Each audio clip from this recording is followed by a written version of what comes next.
这应该是高台副将，我也不知道这是什么名字。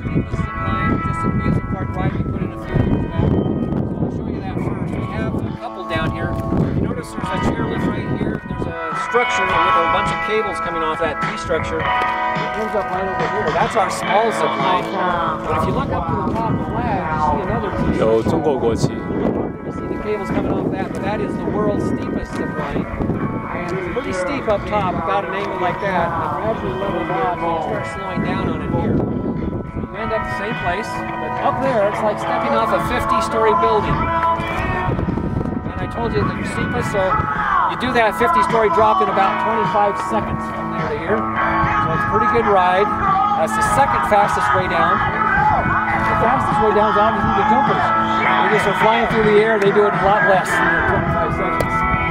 But now, down here, this is where you have the Nordic jumps. We have 3 of them here. And the 2 together, these are the Olympic size jumps. The biggest one is called the 120-meter jump. The one to the left is the 90. So these are the size jumps that they use in the Olympics. They have to be that size, or sometimes they make them bigger, but they're always right around that size. Now, on the big ones, they jump a really long distance. If you had world-class athletes jumping on this big one, they jump the length of a football field to a football field and a half in distance on that hill. And where that distance is, if you notice there's a blue section and a red section that come together there. Well, where they come together and into that red area is a football field and a half from the end of that ramp up here. And they're landing on these really big skis. We'll see one when we get up top. They land in a telemark landing, kind of try to balance themselves. They're going about 50 miles an hour when they land in that red area, and they have to stop before here. It looks pretty small to you guys right now. And most people look at it and think it's maybe about half the size of a football field. Well, it's almost the length of a football field on those Nordic jumps. Again, you don't have perspective of how big this thing is. And people look at the big staircase on the right. Well, if you look at the center staircases, you see it's a little bit different. So when we get up top a little bit later, this is going to really grow. It's going to double in size to you guys right here. And these are so big and so steep. When we get up top, all you'll see is how it rolls over, and then the flat ground here will extend in size when you get up top. It's just amazing. And we use these jumps all year round. So this is what you see in the summer. This is all plastic.